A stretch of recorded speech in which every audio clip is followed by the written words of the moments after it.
Saat orang bersalah dibawa ke hadapan hakim di pengadilan, ada rasa takut dan gentar, sehingga dia tidak nyaman duduk selama persidangan. Begitu juga bila kita sedang bersama dengan sesama saudara, sering menghakimi, menegur dengan kata yang menyakiti, menekan di dalam hidupnya.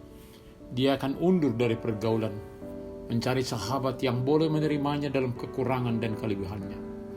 Maka sebagai manusia lemah, biarlah kita berinteraksi dengan sesama kita untuk saling menasehati dengan kata-kata yang lembut, tidak menyudutkan, namun selalu mencari jalan keluar untuk berbagai kekurangan. Persahabatan yang indah ketika kita bangun dengan saling menasihati dalam kasih, bukan saling menghakimi. Dan itu jugalah yang disuarakan oleh firman Tuhan. Selamat hari Minggu ke-15 setelah Trinitatis. Bapak, Ibu, anak-anak kami yang dikasihi Tuhan Yesus Kristus, mari hidup di dalam kehendak Tuhan. Immanuel, kita berdoa. Damai sejahtera Allah yang melampaui segala akal akan memelihara hati dan pikiranmu dalam Kristus Yesus. Amin. Firman Tuhan di hari Minggu ini tertulis di dalam 1 Korintus 4 ayat 1-5. Demikianlah hendaknya orang memandang kami sebagai hamba-hamba Kristus, yang kepadanya dipercayakan rahasia Allah, yang akhirnya dituntut dari pelayan-pelayan yang demikian ialah, bahwa mereka ternyata dapat dipercaya. Bagiku sedikit sekali artinya, entahlah aku dihakimi oleh kamu atau oleh suatu pengadilan manusia. Malahan diriku sendiri pun tidak kuhakimi. Sebab memang aku tidak sadar akan sesuatu, tetapi bukan karena itulah aku dibenarkan. Dia yang menghakimi aku ialah Tuhan. Karena itu janganlah menghakimi sebelum waktunya, yaitu sebelum Tuhan datang. Ia akan menerangi juga apa yang tersembunyi dalam kegelapan, dan ia akan memperlihatkan apa yang direncanakan di dalam hati. Maka tiap-tiap orang akan menerima pujian dari Allah. Menghakimi dalam persekutuan akan menumbuhkan perpecahan. Ada banyak alasan seseorang berperilaku bukan seperti yang disukai khalayak, namun selalu ada alasan seseorang berbuat demikian. Bila kita langsung menghakimi, mencelanya, tentunya dia akan undur dari persekutuan. Seandainya pun dia terus di komunitas kita, di dalam dirinya tentu akan terkontaminasi ikut sikap kita tersebut kepada orang lain. Maka saat perilaku saling menghakimi terus berlangsung dalam persekutuan, sebagian orang akan malas hadir, atau sebaliknya terus hadir untuk menunjuk-nunjuk, menghakimi orang yang pernah menghinanya. Hamba Kristus dipercayakan rahasia Allah, yakni hikmat surgawi. Begitu juga dulu para nabi memperdengarkan suara Allah kepada sesama. Itulah tugas mulia para hamba Allah. Perlu diingat sebagai hamba Kristus, yang pertama, tidak ada sesuatu yang disombongkan untuk tugas mulia tersebut. Bersyukurlah bila mana Tuhan masih memperkenan menjadi hambanya. Lalu hal yang kedua, selalulah tetap dalam pengajaran yang murni, sebagaimana dia menerima firman tersebut. Memang kadangkala di dalam menyampaikan firman Tuhan, ada yang mengagumi, menghormati, itu sudah tepat. Tetapi janganlah sampai berlebihan bagi para hamba Tuhan. Mereka bukan tuan, bukan majikan, tetapi adalah hamba Kristus, yang selalu hidup dalam kerendahan hati. Bila mana di dalam persekutuan ada yang menganggap hamba Kristus yang satu lebih hebat dengan hamba yang lain dalam kepelbagaian talenta mereka, maka perilaku ini perlu dihentikan. Jangan sampai pengagungan kita yang berlebihan menjadi pemicu terjadinya perpecahan. Bila mana dikatakan kami adalah hamba Kristus, berarti ada kesatuan di mana yang satu dengan yang lain saling menopang, memberitakan apa yang ditugaskan bagi mereka. Sebagai hamba Kristus, yang terutama adalah dapat dipercaya. Ketika Tuhan memberi tanggung jawab, kita dapat dipercaya melakukan itu semua. Kita adalah orang percaya yang dapat dipercaya. Kemana arah yang disuruh Sang Tuhan sebagai nahkoda? Para hamba sebagai pendayung dengan bekerja bersama akan menggerakkan ke sana. Maka bila pun ada yang menyalahkan, menghakimi, tidak terlalu mempengaruhi, menggoncang pelayanan. Perbuatan orang yang sudah percaya dan dipercaya, jadi menunaikan tugas terus-menerus. Itulah yang terutama, daripada menoleh atau mencampuri suara sikap orang yang melecehkan, menyalahkan para hambanya. Kepada siapakah dia bertanggung jawab? Kepada Kristus yang memperkenannya menjadi hamba. Jadi bukan kepada manusia.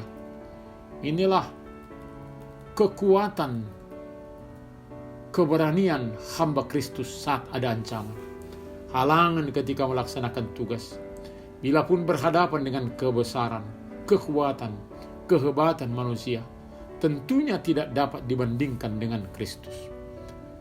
Penghargaan dari manusia memang berguna dalam pelayanan, namun sebagai hamba Kristus yang utama adalah pemberitaan kebenaran Tuhan, bukan untuk menyenangkan manusia.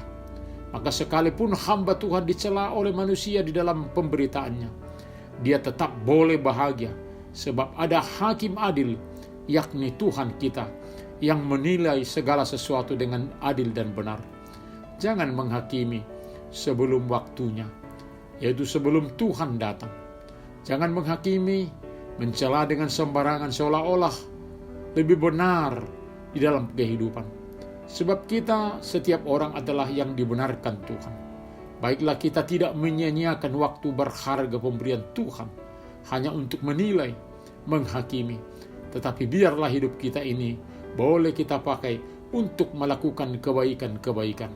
Bila pun orang melakukan yang tidak berguna, maka tuntunan dengan kasih adalah lebih berguna daripada menghakiminya. Serahkanlah penghakiman itu kepada Dia yang paling pas untuk menghakimi, yang lebih mengetahui kehidupan setiap orang sejak dari kandungan. Selalulah penglihatan kita diarahkan oleh penglihatan Tuhan, sehingga bukan saling menyalahkan, namun saling menopang dalam berbagai kelemahan. Ukuran dalam hidup bukanlah diri kita, tetapi adalah Kristus. Bila mana selalu tolok ukur adalah dari aku, maka engkau, mereka akan selalu aku salahkan. Kita akan semakin serupa dengan Kristus, bukan serupa dengan aku. Tuhan akan menerangi juga apa yang tersembunyi dalam kegelapan, dan Ia akan memperlihatkan apa yang direncanakan dalam hati. Maka tiap-tiap orang akan menerima pujian dari Allah, yakni orang-orang yang senantiasa hidup dalam kebaikan. Tetaplah bekerja sebagaimana Tuhan memberi tanggung jawab bagi kita. Jangan lelah dengan melakukan pekerjaan yang bukan tugas kita, termasuk dengan selalu menjatuhkan, menyalahkan orang yang tidak sependapat dengan diri kita. Biarlah segala apa yang kita lakukan adalah untuk kemuliaan Tuhan. Amin, kita berdoa. Terima kasih Bapa akan belas kasihan-Mu yang selalu menyertai kami.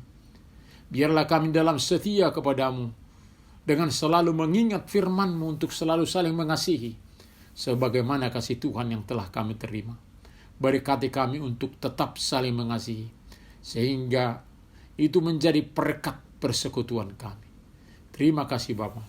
Hanya dalam nama Tuhan Yesus kami berdoa. Amin.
Terimalah berkat Tuhan.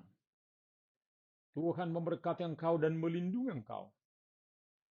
Tuhan menyinari wajahnya kepada engkau dan memberi engkau kasih karunia.